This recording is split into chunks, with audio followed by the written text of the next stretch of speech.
Hello and welcome to this new edition of Today's Youth. In this edition, we'll be talking about autism and we'll be joined by Aisha Masrali, Autism Awareness Campaign Officer. Thank you very much for joining us, Aisha. Aisha, would you please, we will start by you introducing yourself, your education, and why did you choose this line specifically to work in? My name is Aisha, and I'm an assistant lecturer at the Faculty of Biotechnology. I did my bachelor's and my master's degree in biotechnology. I chose this field because I'm simply interested in genetics, and it is a very broad field, and I'm merely interested about medical biotechnology. You chose biotechnology, which is very uncommon. I mean, how did you select this field? Why did you choose this field in specific, although it's very uncommon? It is a very uncommon field because it's new, especially in Egypt. My interest was because I was really interested in medicine, and then I started being interested in medical genetics, and then I learned about this new faculty opening, and I went to the open day, and I found myself really fond of the molecular genetics and medical genetics and all the genetic disorders that we can tackle by simply learning more about the genetic basis of each disease. Right. So, Aisha, would you tell me how was your studies abroad? How did you, I mean, how was that experience? How did it add to you? What's the difference between studying abroad and studying in Egypt? Actually, I finished my bachelor's degree in Egypt, and then I went to UK to finish my master's. I can say that the experience was really enjoyable. The way of teaching is a bit different, but it's not totally different. At the end of the day, we're still learning from amazing professors. So, and you can meet inspiring people every day. Maybe in UK the facilities were more because they invest more in research, and that was such a promising field. So you'd want to use all the funds you have just for research and just to discover more things about. Right. What are the facilities and methods that you found over there that you think we need to copy here in Egypt into our educational system? It's actually all laboratory equipments. They're also really interested in developing like this huge library, and I kind of found that in UK you still rely on books rather than softwares, and you still rely on books and going to the library and read it from the library. Also, you do not answer questions simply by reading everything that you've been taught in class. You need to always research. You need to always use what you've learned in your exam paper and not just like memorizing and putting. And how was the experience of living abroad as an Egyptian and studying over there? It was really nice. I was used to travel before, so it wasn't that much of a difference. And UK is like you meet all nationalities, so I've met lots of Egyptians, Iranians, English people, Indians, so it was not merely English people or British people. I met all kinds of people. Maybe that was the most exciting about it. Right, we're going to move now to the main theme of our episode today, which is autism. I would like you to explain to me or define what is autism. Well, the definition of autism has been really confusing since the start of the discovery of autism, and it has been described as psychological disorder, and then ailments, and then finally neurodevelopmental disorder. And I believe that the definition of autism is that it's a spectrum. It is exhibited by many symptoms that really vary from mildly, that is barely noticeable, to really severe, and you cannot just categorize it as one disorder. It is a very huge syndrome. It is a neurodevelopmental disorder that has a genetic basis. Many studies are now focusing on the genetic basis of autism rather than the neurodevelopment of the disease, or I'd rather call it the disorder or the syndrome, because disease usually means that there is a cause. In autism, there is no cause yet known. So that is my definition. Would you to classify autism as a disease or just being different, someone different? I wouldn't say exactly being different, because at the end of the day, when we say a disease, it means that it's a group of symptoms that is caused by an etiological factor or a specific factor. Since autism, until this day, does not have a specific cause for it, I cannot say that it is a disease. I'd rather say that it's a syndrome. Mm-hmm. What are the main differences that an autistic person would have that are different? Actually, everything, their daily life routines is very different, because the problem with autistic children is that they lack the means of communicating with their parents, with their peers, with their sisters, siblings. So that is, you face this in your daily life. And because autistic children lack communication and social interaction, verbal and non-verbal communication, it's like exactly being living in a foreign country and not knowing the language of this country or the traditions or the customs. So you find yourself lost in a city where you cannot talk to anyone, you cannot explain yourself to anyone. So this is basically the problem, or the biggest problem with autistic children. Right, we'll just go for a short break and we'll see a report on autism, and we'll be right back. Okay, thank you.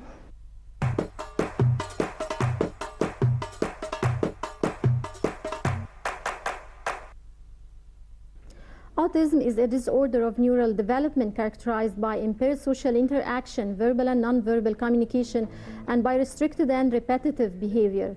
Autism affects information processing in the brain by altering how nerve cells and their synapses connect and organize. How this occurs is not well understood. Parents usually notice signs in the first 2 years of their child's life. Early behavioral, cognitive, or speech interventions can help autistic children gain self-care, social, and communication skills. Although there is no known cure, there have been reported cases of children who recovered. An autistic culture has developed, with some individuals seeking a cure and others believing autism should be accepted as a difference and not treated as a disorder. A group of young Egyptian youth who belong to a reputable social club have worked on an international social network media storm for raising awareness on autism. With us is Aisha Masrali, one of the most active members of such a campaign. Aisha is an Egyptian with a French nationality who has done a significant role in several admirable autism awareness campaigns in different associations in Egypt and England.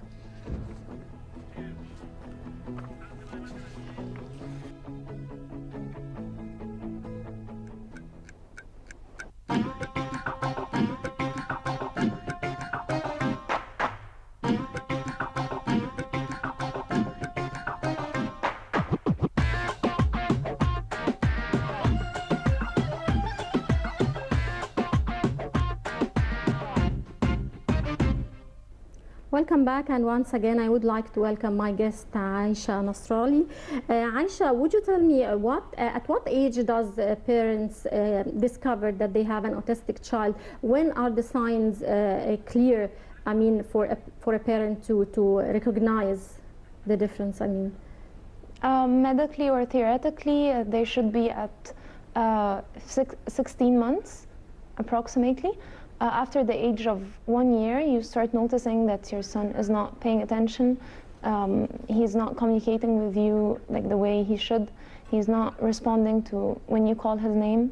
He really loves to repeat repetitive movements. His attention is drawn to one object, and that's it, and he's not focusing on anything else. So that's basically the signs and symptoms at very early ages.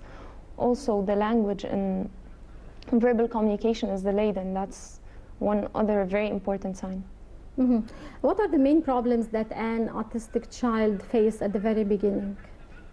At the very beginning is struggling to explain that he needs help and not finding the words to say it.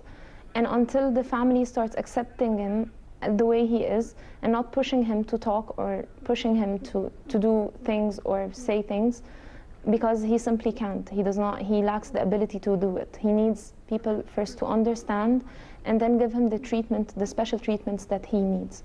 So that's basically the problem, and that's why we're targeting awareness more than anything else. Because if you're aware of the problem, you can know how to manage the problem, at least. What are the main problems and obstacles that parents of an autistic child would face here in Egypt?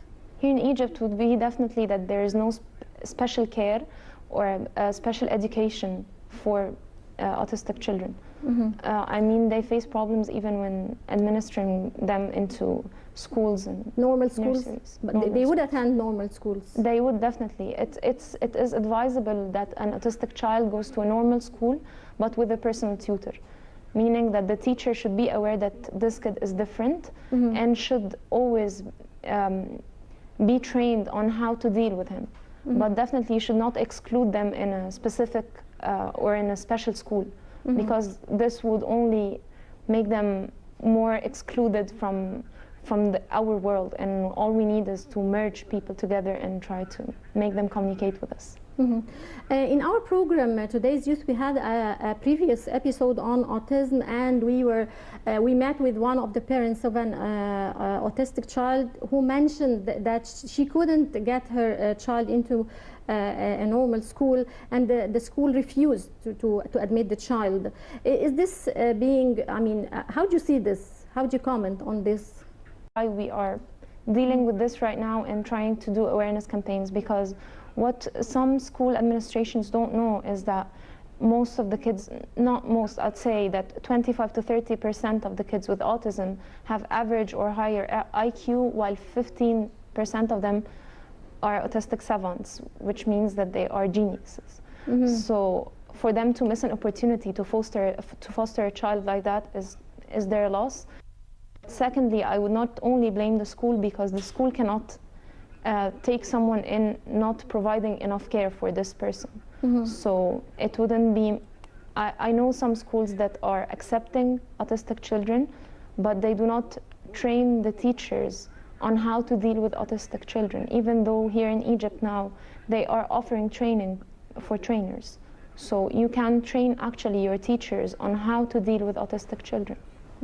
So is it now available that teachers are trained? I mean, is there a program or anything that trains teachers on how to deal with autistic children at schools?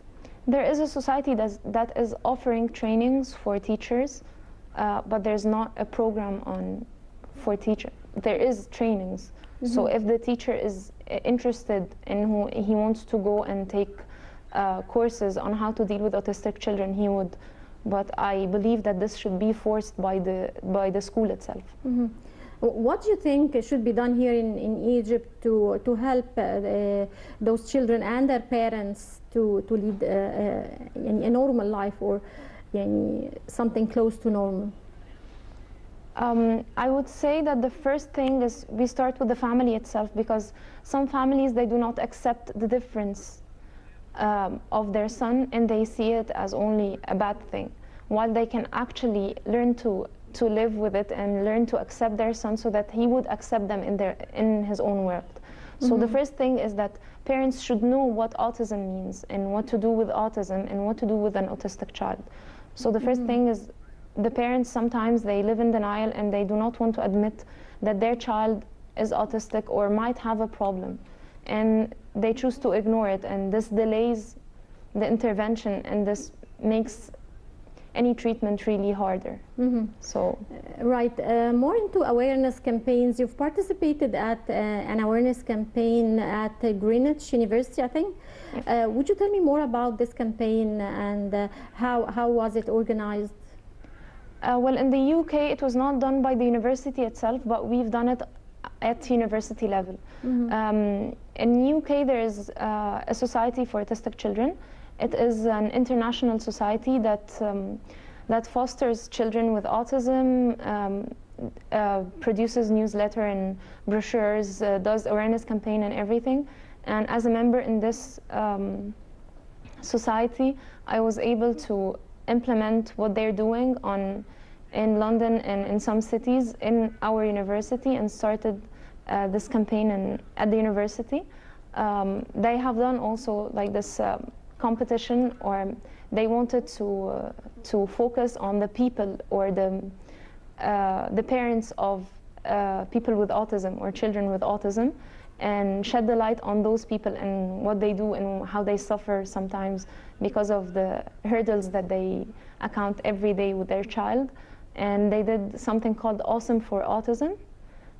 So I participated in this also because I knew someone who was awesome for autism. And I started writing this article about them, and they took a certificate with an Awesome for Autism. And it was really rewarding. You've mentioned also the Glow Blue Easter Carnival celebration. Would you tell me more about that? This was not our project as a club. We were only volunteering to help this society. They were doing this amazing festival in April, since April is Autism Awareness Month. And they started by gathering children. They foster some children with autism, and they give them services. So they got those children. They got autistic talented people. We happen to have very talented autistic children and youth here in Egypt. Many artists and painters. Some of them even made their own gallery, and they got them in a festival. They got actors and actresses, and they prepared some activities for the children to mingle with non-autistic children. So it was a really, really successful event, and we were really happy to be part of it even. Right, Aisha, there's Light It Up Blue, which was your last but not least contribution to a more aware society of autism. Would you tell me more about this? Yes, it started actually last year, April 2013, when I first joined our club, and I was proposing to make an autism awareness campaign through Egypt. And the president what of were the the main important steps taken, and how many people attended, and I mean autistic children with their parents, I mean people interested in the subject. Tell me all the details about this campaign. I will make sure. It started first with the club members, and I started giving this session about autism awareness. And they were all enthusiastic about the topic, and they wanted to do something. And we worked on it, and now this year we did this social media campaign, which started by the end of March till the 1st of April, because April is Autism Awareness Month. I cannot tell you how many people cooperated with us or how many people were involved, because there were so many from all over the world, because social media is really a very powerful tool. And we started spreading facts about autism for a couple of days, and then on the 2nd of April, which is Autism Awareness Day, we all made a media storm by changing all our profile pictures with the help of Mohamed Kharbotli, who is a very talented photographer that we have, and he's a talented photographer and engineer, and he helped us design those templates with autism quotes and facts. And each one of us changed their profile pictures, and then we started seeing that everyone everywhere in the world were cooperating with us and changing their profile pictures. This was done in each one of us workplace.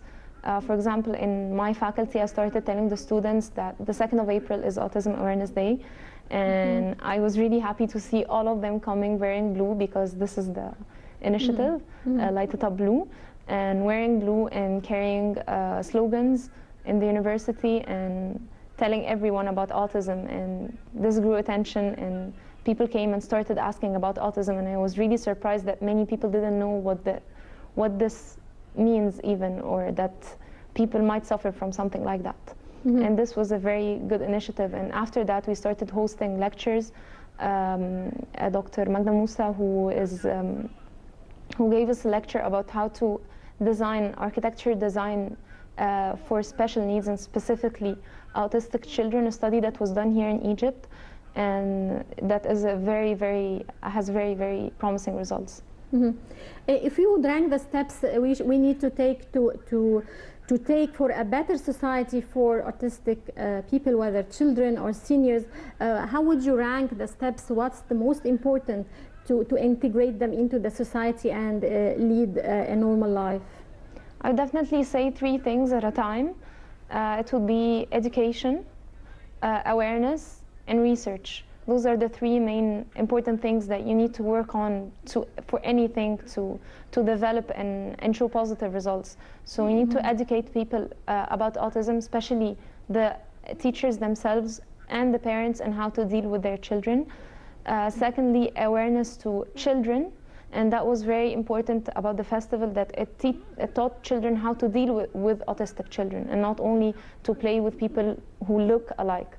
So it's very important to integrate autism in our community, for people to understand that an autistic child is like any other child. He's just have some different routines, and you need to accept those, and you need to start learning how to deal with him and making an environment a better place for him to start opening up to you. Right. Would you take your efforts to a higher level for finding a better life for in this awareness campaign? I mean, are you planning to take it to a higher level? Definitely. I would always be enthusiastic about working in any social activity or volunteer work with autism, but on a professional level, I would also really appreciate if I could contribute on a molecular, since I'm a molecular geneticist, I would like to work on the molecular genetics of autism. And if research was done here in Egypt, I would definitely do this as my PhD, but unfortunately, we don't have enough specimens or samples or anyone interested in working on autism from a molecular genetics point of view. But definitely, this is my aim, this is my dream. I wish that someday I can work on autism on a very professional level and lead my research. I wish you all the best, Aisha Masrali, Autism Awareness Campaign. Thank you. With this, we wrap up this edition of today's Youth. Many thanks for watching, and stay tuned for more coming up here on Nile International.